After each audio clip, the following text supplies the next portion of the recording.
My friend Michael Borys is an artist, magician, and one of the most unique game designers in the world. He's the creator of 49 Boxes, an immersive puzzle based experience that combines elements of interactive storytelling, mystery, and collaboration. So 49 boxes blew my mind, but I'm a magician, so my mind's not easily blown. Okay, let's go. All right. I am excited, Pete, after all that you said about nobody coming down here and actually filming. This is weird for me. This is very strange for me. Never been filmed this space. All right. Go on in. Right, thank you. Yeah. Wow. Imagine an inside-out room escape where you're not necessarily trying to escape from something, but you're trying to get into something. And there's something very special that's in here. You sit at tables, and I'm at the front, and I tell you this story about all the boxes that are in the front that you're seeing right now. And there's one giant box in the center with 19 locks on it from around the world. And what's going on is that all of these boxes that you see all work together as sort of a puzzle that helps to unlock this box, and there's a secret here. So it's a very unexpected thing in somebody's garage in Glendale, you know. Yeah. So what you're seeing is sort of a lifetime of obsession that's come to, into an immersive experience or several. Everybody comes and they go back to their table and everybody's got their weird box or weird artifact, and then I tell a story. There was a man named Floyd G. Thayer who was the greatest creator of handcrafted magic apparatus the world has ever known. And he would build his magic apparatus there and use a secret theater behind his house as a showroom for the greats, including all the dudes in the posters around my house, the magic posters, Alexander and Carter. All of those guys, including Houdini, spent time at Thayer's house. And he would show them from the stage the new magic apparatus that he would create. And then they would purchase it for their own shows, and they would tour the world with it. This was an amazing place for that. It was and then it became a party house when Erica Larson and her family traded houses with Thayer when Thayer retired. They had a house in Pasadena.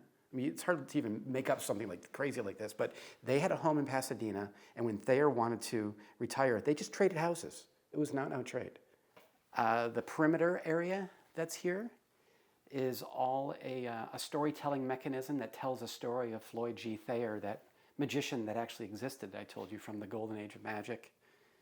And a lot of the pieces that are surrounding us did come from his own hands, but certain things were created to look like it was in the style of what he would do so that historians wouldn't know the difference. And this is a good example if you want to check it out.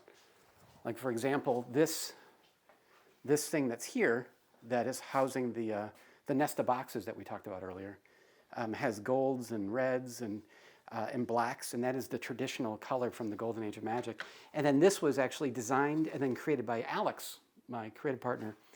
And then we would paint them, and together they would form a puzzle that would allow you to make 3 different colored dragons.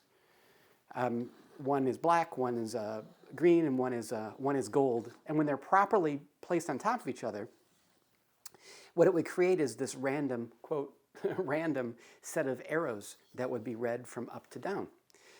When you look at these arrows through a cylinder that is half filled with water, an interesting thing happens, and everywhere where there's water, everything in the world switches this way.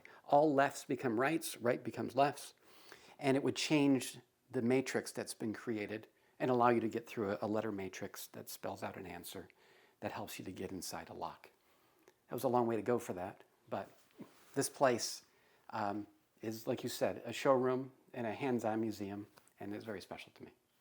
So I'm going to tip off a few of the things that only exist in one place in the whole world. It's not really a Thayer experience that he created, but I will say that every single letter that he ever wrote to Houdini or whoever else bought magic over the course of 60 or 70 years always came from a letterhead that looked exactly like this. And so the whole experience is delivered through what looks like something that he would do. And you can see his mark that's here that we created is an exact replica of what he had. And throughout the experience, you'll see it in other things. So for example, on this wooden clock, it reoccurs. And it reoccurs carved in wood on this thing, which is kind of neat. And this eye you'll see reoccurring in different places, and I'll point them out, which is kind of neat. And that helps us to give a visual language and help us to tell the story just visually. We tell stories that may or may not be true. As long as I put some truth with the lies, no one knows the difference, and the blurriness makes it more fun. Remember I mentioned the Thayer letter that was written as if it came from his stock. This looks exactly like a letter that Alexander would have sent. Remember that poster I shared with you with the mouse hole? So everything has... This style, it's very, of what era is it, or is it of the folks that participate in the magical arts? It's a very distinctive style. What is that called? It's called the Golden Age of Magic. We're talking the 1920s. And so we went through a lot of trouble to make everything that we did look legit from the space. So you would use the same paper material. And I might have mentioned to you that if his typewriter dropped an E, well, that's what we would do too, because historically, that's just what we would have seen, so that nobody would know the difference. This is a good example of taking too many steps to make something seem real. So Thayer would come out with catalogs of his magic over the course of decades that he was open. And so if you remember those blocks that I showed you that was designed in his style, we would actually inject pages in the same fonts, in the same style of illustration that explain to you how to use it in a different way, as if it actually existed in the 1930s and the 1940s. I love these diagrams. They're so cool. Yeah. I mean, and the sight line, the little is that a sight line? Yeah, exactly. And so that explains to you how far to put the water into the cylinder I mentioned to you, where the world would be flipped, so that it seems legit. Every note in the symphony would be important, and this was one of them, Yeah. This is a good example of something that is, I did not design it, we did not design it, but it delivers a magical moment if a player, or I bring this to the Magic Castle, gets to open and close it. Just in the opening and closing of such a thing, it is this magical moment of wonder. I love the action on this. Yeah, it's about pressing and it's about the rotating. So good. So there's no difference to me, and I didn't come up with this idea, between the magical and magic. This is magical. You can have a magical moment with a friend of a story or a meal or something that you have. There's no denying that this is magical on so many levels, from the design itself to how it functions and the surprise that you get, Yeah. Now, all these boxes that we just passed, these are a lot of boxes. So these are all part of your show. That's right. And they're all different shows. Yeah, and I guess I'm glazing over a lot of them, but each one is filled with something different. So for example, I'm glad that you mentioned that, because each one has different interactive items. So for example, these are magic lantern pieces of glass that actually have puzzle elements embedded in them that need to be projected with an old projector that lives in this green box that's here, and put it in the machine. It would have a very intense wattage bulb in the back, very hot, actually a fire hazard probably, and it would kick the most beautiful image on a wall. And so no matter what's happening in the experience, let's say 4 people are doing this particular part, everything stops, because what's important is like this new magical giant thing that's happening in the distance that everybody goes to. Every project that we ever do, we try to think, what is the home or the ideal place for this experience? My favorite places to take it, though, are people's mansions. The show does a really good job of just sort of melting into whatever environment that there is. In someone's home, we can make it seem like that thing has been there for 50 years, and that's a huge thing. We were lucky to be tapped by Erica Larson, who was very good friends of Neil, to do the show in Brookledge, in her home, for Neil Patrick Harris's birthday. And so Neil and his friends and people that I know to this day because of that event a few years ago participated in that, and there are great memories on that. That was fantastic. Okay, so you're about to release something which I would call maybe the at-home version of 49 Boxes. It's sitting at our feet here. I think it's, yes, we could say it's sort of an at-home version of 49 Boxes, but also it's an at-home version of all the learning that we've had from 20 years of marketing and game design. I'll happily call it my 9-pound baby. It's the closest thing that I have to a child, Pete. It gives you the feeling that you're actually going through a filing system at Arkham Asylum, and you're learning about the worst villains in Gotham that's happening right now. It's about a 10-hour experience that has 45 minutes to an hour of actual live action and animated content. So if we think about this as an inside-out room escape, where as you're going, you're learning the deep secrets of Gotham City, told through the lens of the Joker and Harley Quinn, it excites me. Of all the things that we've ever done, this encapsulates everything that we've ever designed. The truth is, though, we put too much into this, Pete. It was 2 years of no going out, of driving my wife crazy, of constantly being on that very table that you're seeing there, constantly noodling and driving my team crazy. But what we have is a real gem. I've never seen anything like this. There's a tremendous amount of thought and creativity, of course, just like everything that you guys do.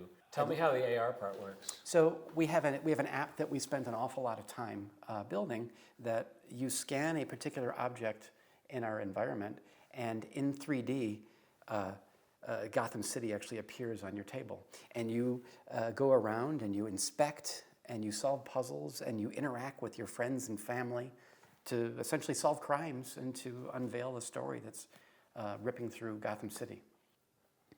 I'm really excited for you that you're embarking on this because it gets your work in front of more people and gives the opportunity for a lot more people to enjoy the work that you guys do. This is sort of like the unused cool lock, collection I have, cool lock and artifact collection. To be used? To be used one day, or maybe it's already been used in an experience and this is where it retires, And so I have a system of how I have this set up where I know these are all puzzle locks from Europe for the past 100 years, and these are different types of combination locks. And these are combination locks that my wife was able to take apart and to my order, redo the combinations so that they spell something that's meaningful.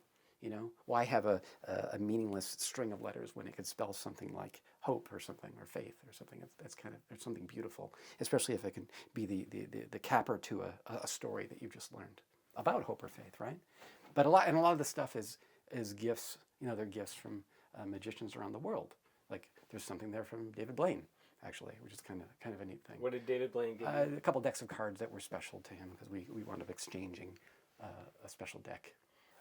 Tell me about the monkey motif. The monkey motif. Since I was a kid, I just love monkeys, and we're monkeys, and we're learning all the time, and it's a beautiful motif, and I like this whole thing of the monkey, sort of like looking at the human skull and contemplating and doing the thing, and the monkey has popped its head into so much of my work for the past 20 years, actually. I feel that objects have power. I feel that there's a story in there, and it might be the real story or the story that I impart onto it, and that becomes real at that point. The love story that I mentioned to you before about Maria Amato, who worked at the Mission Inn, it didn't just come just from thin air. It came because my great-grandfather, for example, sent letters from Europe to my great-grandmother during all of World War I. But it's always about, the man missing the loved one. It's always the same. All I think about is you. And it's your words and your letters that I have with me from before I left that are keeping me alive in this hell that I'm in. And so this was the inspiration for that whole story. So yeah, the objects, really, really important, I think. And I never want to have something behind a glass case. I'd rather have somebody feel something, even if it's a one-off, even if it's only one of the thing in our shows that we have. That feeling of, that tactile is so important rather than just a drawing of it or a picture of it, right? And if it happened to break, well, that thing gets retired and then you put something else in there. That's just the way it goes. It's much better than it sitting on a shelf, hoping that somebody sees it. I'd rather kind of thrust it into an experience. We have never had one item of the 1,000 items that we have across all the shows that we have walk away. As long as in the beginning I say how precious everything is, how rare this is, and how, because everything works together to unlock this, if they were to take something, it would destroy everything. That is the premise. And so I think that has made it so that people don't want to take a thing. The best piece of advice I've ever been given in my career is this idea of knowing what you don't know and that you can't do everything yourself. And I've gone through my whole career working with the same people for the past 25 years now. I met these two guys, Alex Liu and Johnny Rodriguez, and I still work with them to this day. There's a funny thing with magicians, right? A magician will be, let's say, at whatever the possibility is for magic. He could be at the 90%, and it took him, a year to get there, let's just say on something, of working on the same thing without seeing anybody, a move with cards or whatever the heck it's going to be. But in order to get from 90% to 100, if there was another 9 years to get to that 100, they would do that because 90 is not enough. There's always room to improve. And I hope that is what I'm remembered for, is that I would stop at nothing and give up so much. This is Floyd G. Thayer wishing you good luck, magic lovers. And remember, quality magic means not the best, but a little better than the best.